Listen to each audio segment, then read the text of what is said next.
Why Eugenio Suarez should not be the answer for the Boston Red Sox.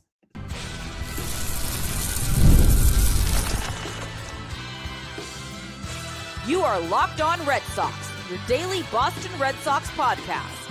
Part of the Locked On Podcast Network, your team every day. Hello and welcome to Locked On Red Sox, your daily Boston Red Sox podcast, part of the Locked On Podcast Network, now the #1 sports podcast network. I'm your host, Gabby Maljanian, former ESPN social media associate, and currently the host of the Boston Balling podcast as well. And I am here to bring you the latest in all things Boston Red Sox, Monday through Friday, straight to your favorite podcast feed. And the best part, it's all free. So make sure that you tune in because Locked On is here for you every single day. Happy Thursday. Welcome to the show. As we get closer and closer to spring training, there are still more things that need to happen with the Boston Red Sox prior to the season starting, hopefully making one more impactful move to improve the offense on this team. The question is just, what will that move be for a bat? I know Craig Breslow has expressed that their desire is to add an infielder before the offseason is over. So hopefully that does happen sooner rather than later. But Eugenio Suarez is a name that's been floating around for a while. He is a free agent right now. So will the Red Sox go after him? I'm going to be telling you why they shouldn't on today's show, as well as did Manny Ramirez get snubbed from the Hall of Fame and the Red Sox make a minor trade. So that's all coming up on today's show. But when I think about the ideal candidate for the Red Sox infielder that's going to help fill their needs, be a guy who plays really good defense that can also contribute a lot and consistently offensively,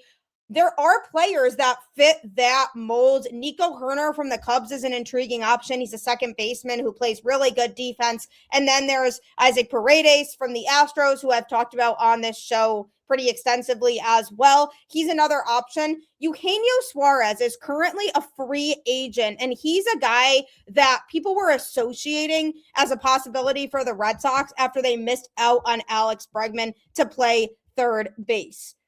Now, I think the Red Sox were banking on the idea that Alex Bregman would want to come back to Boston. I think they were confident in the offer that they gave him, and they thought that he was going to end up taking it. And prior to the offseason starting, the debate was more, okay, are they going to let Alex Bregman walk? And then instead of bringing him back, just sign a middle of the order power bat like a Kyle Schwarber or Pete Alonso type of player. Then those two players were taken off the board. Schwarber, I kind of felt like was always going to end up back in Philly. And then Pete Alonso, they lose to a division rival. So I said, okay, at least they still have Bregman available.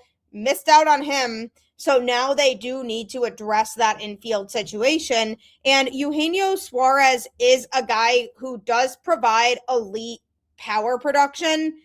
He has 14 homers and 14 RBIs in just 10 career games in Boston. So if they're truly looking for a game changer who would just hit home runs for them on a relatively short deal, that could be Suarez, because he likely would require only a 2 or 3 year deal. And the Red Sox don't really like committing really long-term deals to guys in their 30s as it is, and he is in his 30s. So a 2 or 3 year deal is something that would make sense for a team like Boston. And he is a guy who has the ability to hit 50 home runs in a season, especially if he's playing his games at Fenway Park. So all of that is good. Home run guy for sure, yes.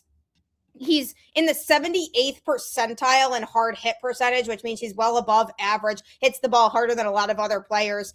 And he's in the 89th percentile in barrel percentage. So that is another notable stat too, because it just further solidifies his power as a hitter. And the thing with the Red Sox right now is that they don't actually have a lot of home run power in the lineup. They have guys who can hit home runs, but you don't really look at anybody in the lineup and say consistently, yeah, that guy's going to provide our power this year. And a barrel essentially means making optimal hard contact with the bat's sweet spot. So that essentially is a metric defining batted balls with high exit velocity around 98 plus miles an hour and ideal launch angles of 26 to 30 degrees that ultimately consistently result in extra base hits, reflecting a hitter's ability to produce power. So essentially, it's another metric that enforces the fact that he is a really big power bat. So that is something that the Red Sox would get if they were to bring in Suarez on a short-term deal. But here is why he would not, to me, be a good fit for Boston. Yes, you get the home runs from him, but he strikes out a lot. He's in just the 5th percentile in strikeout percentage, which means he is among the worst in baseball in terms of how much he strikes out. Obviously not ideal. Walk percentage, he's in just the 34th percentile, so he doesn't walk a lot either. So by getting the home run heavy hitter, you're also going to get a lot of strikeouts from him. And for chase percentage, he's in just the 30th percentile too. So he is very much not good at not getting fooled by and falling for pitches outside the strike zone. And that profile isn't exactly something that the Red Sox like. They like guys who can make contact and aren't going to strike out every other at bat. And something that they would get in Suarez that could be really frustrating is if they were to bring him in, they would get the home runs probably on a pretty consistent basis, but they would also have to deal with him striking out a lot of the time. So he's not really making a huge overall impact offensively. And it really feels like a home run or bust type of hitter. In 2025, he had 588 at-bats over 657 plate appearances. He scored 91 runs, recorded 134 hits with 49 home runs, 4 stolen bases, and a 228 batting average, 298 on base percentage, and 526 slugging percentage with an 824 OPS. So that's his stat line for 2025. So obviously those are pretty big power numbers, which is great. But if you notice the 228 batting average and 298 on base percentage, those are notable because unless he's hitting a home run, he doesn't really have that capability of really being able to generate hits in other ways. And the Red Sox just aren't a huge fan of that. Also, on top of that, his defense was poor last season. The Red Sox traded Rafael Devers to field an upgrade at third base. And Alex Bregman was somebody who was supposed to be a defensive upgrade from Devers. And while he really didn't help the infield that much because the Red Sox still led the league with 116 errors in 2025. So something that Craig Breslow has specifically pointed out was that he wants to limit the errors in the field and he wants the infield defense to be super strong. And Suarez posted 6 outs below average last season and ranked in the 9th percentile in range. He's posted much better defensive results in the recent past. He posted 3 outs above average in 2024 and 11, ranking in the 97th percentile in 2023.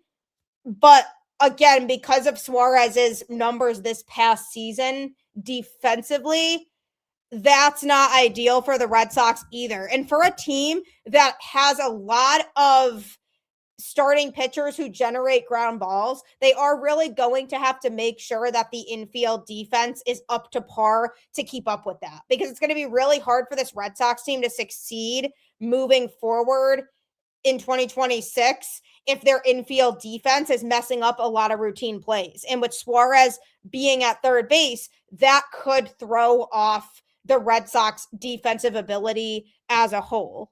So he, to me, is a less than ideal fit because he doesn't provide a lot of overall versatility. The only big plus they would be getting from him is that he is a no doubt power bat that, if you stick him out there in a big game, in a big spot, maybe with the bases loaded or just with runners on in general and the Red Sox trailing, he's a guy you would want at the plate because you feel like he's somebody who could hit the ball hard and try to hit one over the fence more so than other players in this Red Sox lineup. But there's going to be a lot of frustration that comes with that. And the profile that the Red Sox typically go for, at least during the Craig Breslow era here, is guys who are versatile, can be flexible in terms of which positions they play, have a sound defensive ability, and can also provide a consistent bat, whether that means they're hitting home runs or they're hitting singles and they're hitting doubles. They look for contact hitters that can help them manufacture runs, because ultimately the Red Sox on offense in 2025, their identity on that side of the ball was they were generating runs by being aggressive on the bases, hitting singles, hitting doubles, utilizing their speed to turn singles into doubles. I'm looking at a guy like Jarren Duran when I say that, but that's a big identity of the Boston Red Sox offense. And to add a bat who could help boost that and maybe even more consistent than the offensive players they have on this team right now, that's the type of player that the Red Sox are looking for and quite frankly need. They kind of missed out on the opportunity of getting a huge home run bat because there aren't really a lot of those types of hitters available. But I do think if you're looking at the overarching picture of what a hitter can provide, I would be passing on Suarez, even if it's just on a 2 to 3 year deal, because the Red Sox struck out a lot as it is as a team in 2025. So they don't really need somebody who's going to rack up the strikeouts and not be sound defensively. So he's not the choice. They do have to go with somebody, though, and we'll have to see how that plays out. But coming up, did Manny Ramirez get snubbed of a Hall of Fame spot? Tax season doesn't have to take over your life. This year, TurboTax is making it easier than ever to just hand things off and move on with your day. With TurboTax full service, you can have your taxes done for you by a trusted local expert start to finish without the stress or guesswork. Instead of spending hours trying to figure out forms, you can meet with a local TurboTax expert in person or connect online. For a limited time, you can have your taxes done by a local TurboTax expert for just $150 all in if a TurboTax expert didn't file for you last year. Just file by February 28th.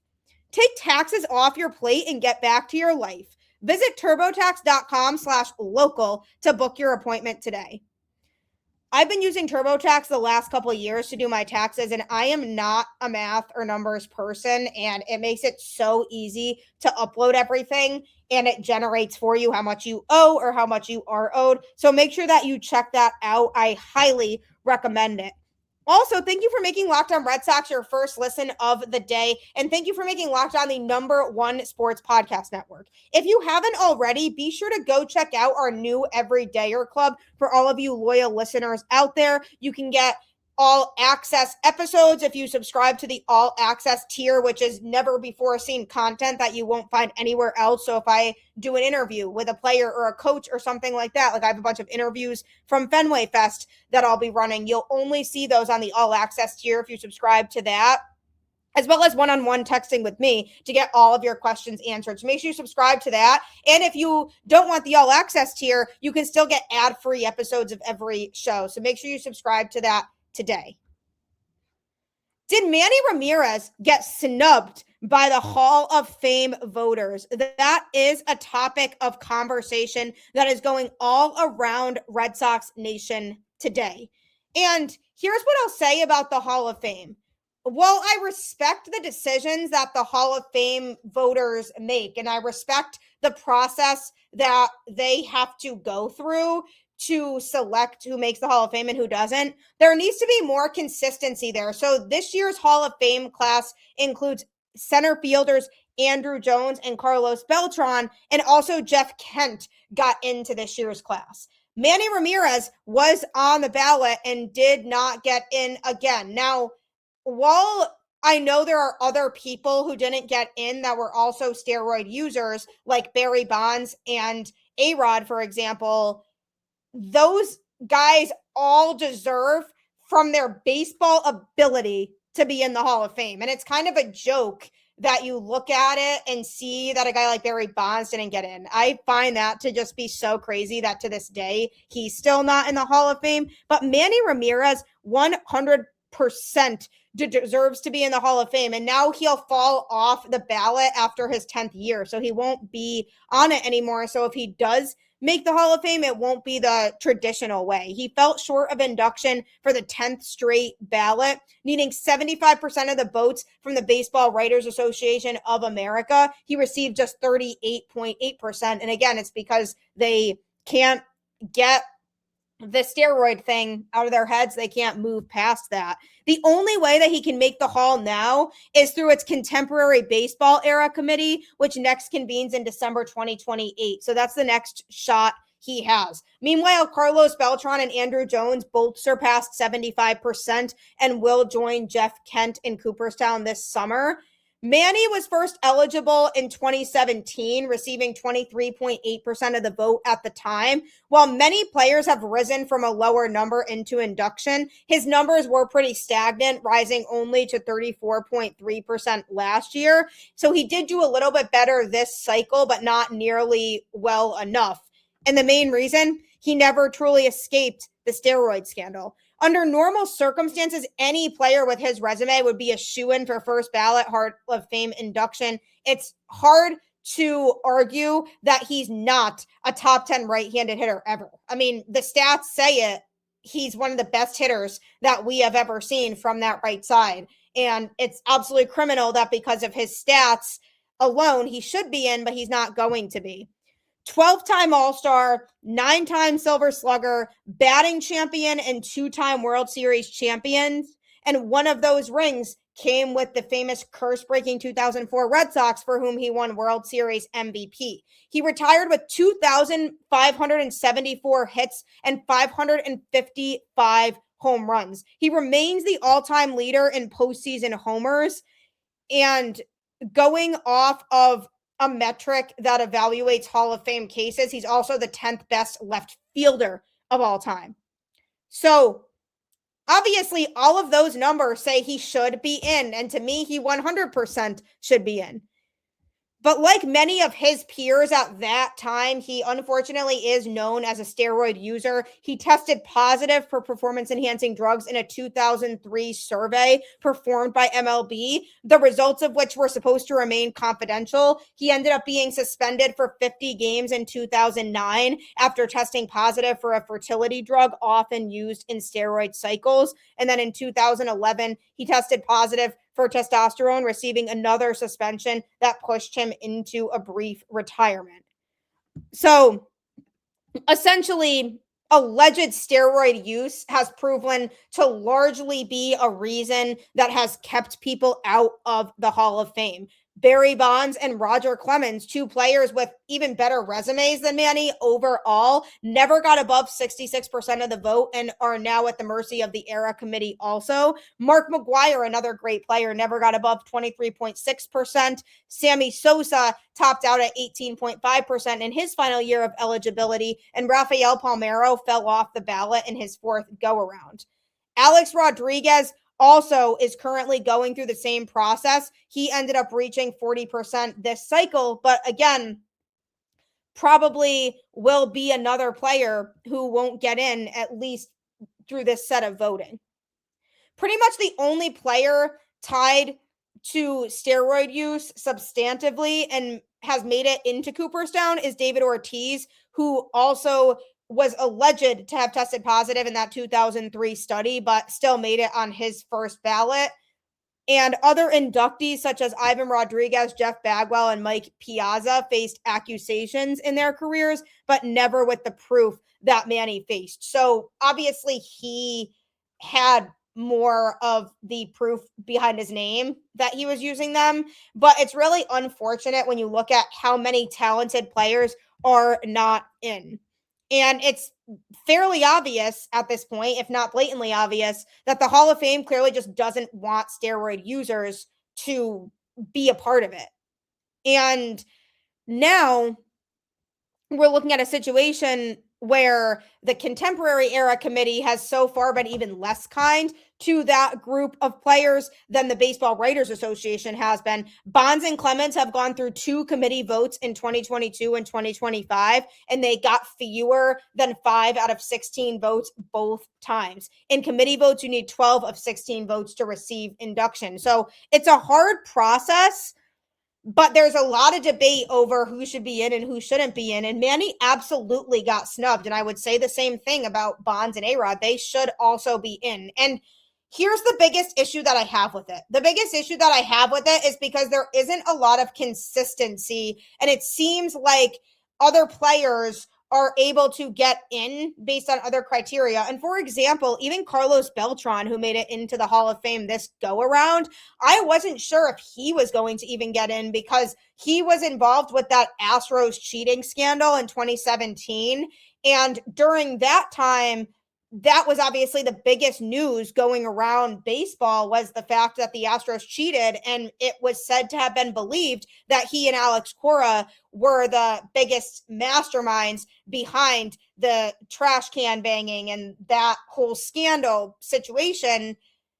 But he still got in. I really was not sure if they were going to let him in or if they were going to hold that against him, but they obviously didn't. So then it becomes a question of, all right, so some versions of cheating are okay with the committee and other versions aren't.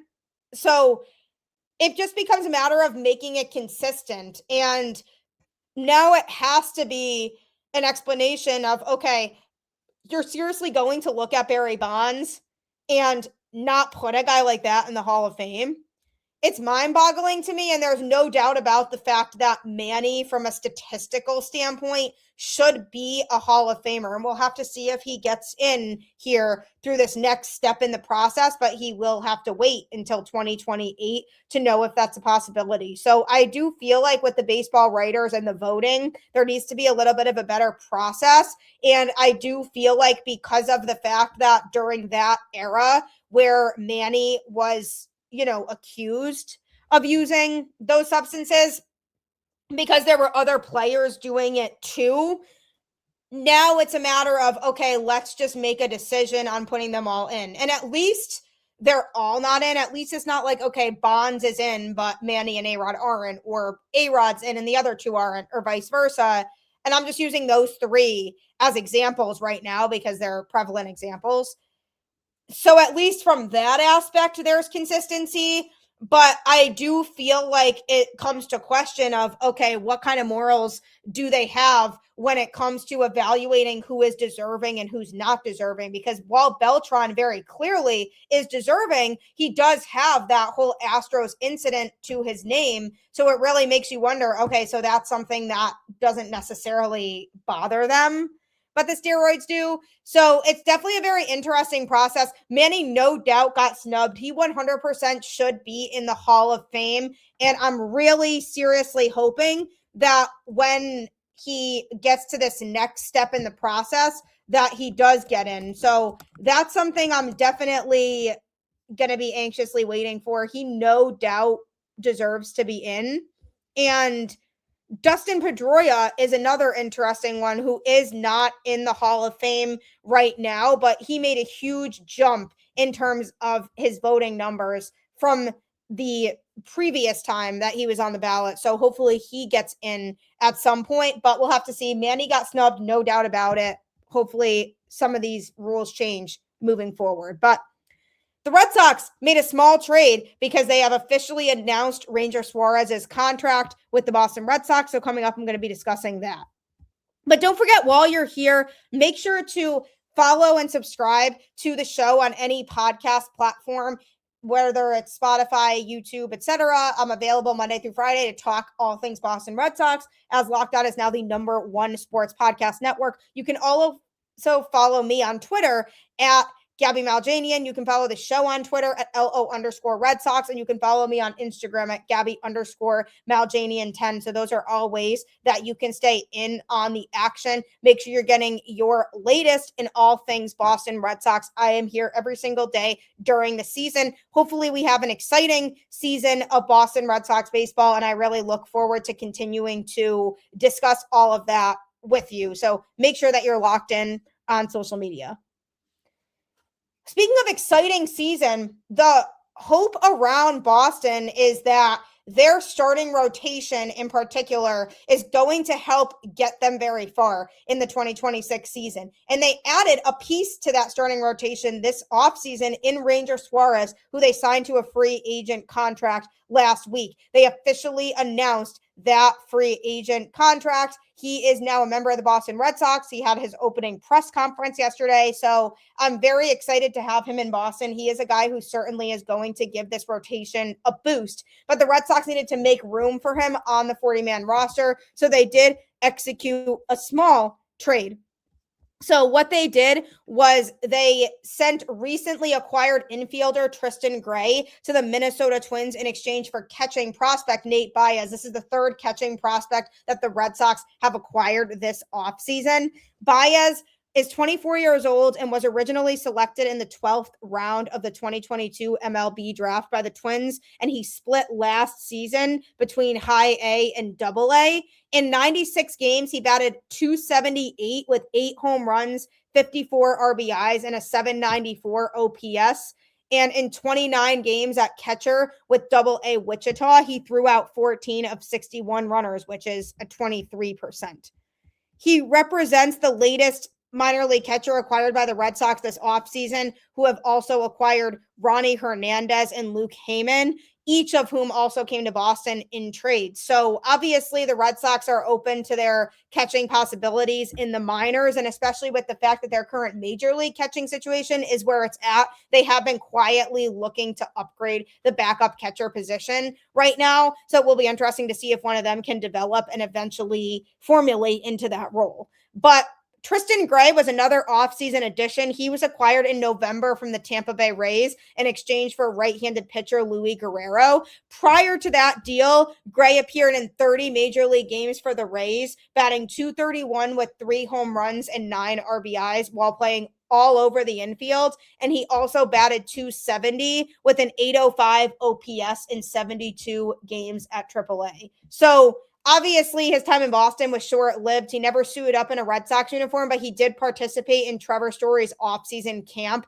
earlier this month. That Story holds every offseason, and a lot of times, a lot of the young players go to try to learn from him, and Tristan Gray did attend that. And I also actually spoke with Gray at Fenway Fest and asked him if he's excited about playing in Boston. And he said, yes, he definitely was looking forward to the opportunity to try to win an infield spot going into the season. So obviously unfortunate that he didn't get to experience that, but the Red Sox didn't feel like there was necessarily going to be a spot for him on the roster. And also the benefit to trading a guy like that is that you actually get something in return for him, because the other option would have been for the Red Sox to just DFA him. And then in that case, a team can claim him off waivers. If a team claimed him off waivers, then the Red Sox wouldn't get anything for him.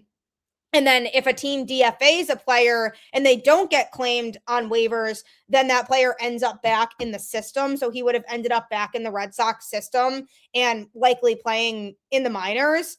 So because of the fact that the Red Sox traded him, they were able to get something for him rather than just letting him walk. So when it comes to where they're at now, and Baez, there definitely is some upside and things for them to look forward to. Last season, because he split time between catcher, playing 368 plus innings there, and first base, where he played 367 plus innings, and he also started 9 games as a designated hitter, that provides a lot of versatility. And for a guy who's going to be in the Red Sox minor league system, they can really explore their options when it comes to where they have him play. And that definitely helps them when it comes to their confidence level in a guy like that being a contributor down the road at some point. Over the course of his 4-year tenure in the minors, though, he's primarily played catcher with 932 plus innings under his belt, and first base, playing 684 plus innings there. So he's been assigned to AAA Worcester. So when I go to Worcester this year to cover the Woo Sox, I'll definitely cover him a lot there, speak to him, see how he's feeling. So it was definitely not a massive trade that was groundbreaking. But one thing to note about this is that because Baez is starting the season in AAA, the Red Sox obviously aren't closing the door on him maybe making an impact sooner rather than later on the major league team. And because of the fact that even though it's not really being talked about a lot, the Red Sox are silently trying to gauge what's out there from a catching perspective to try to upgrade their backup catcher spot. it wouldn't be far-fetched to say that if he plays well in Worcester, that maybe he could be a guy that they give a shot to in the majors in 2026. And maybe he's a guy that primarily plays with Carlos Narvaez, and then they try to move Connor Wong or they figure something else out.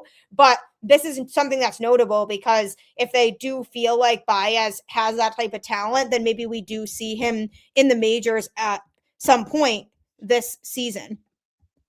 So I do wish Gray the best too. He had a lot of potential that he could have shown with this team. After playing in 47 MLB games since his debut in 2023, he slashed .207 for a batting average with a .264 on base percentage and .369 slugging while making appearances with the Rays, Marlins, and Athletics.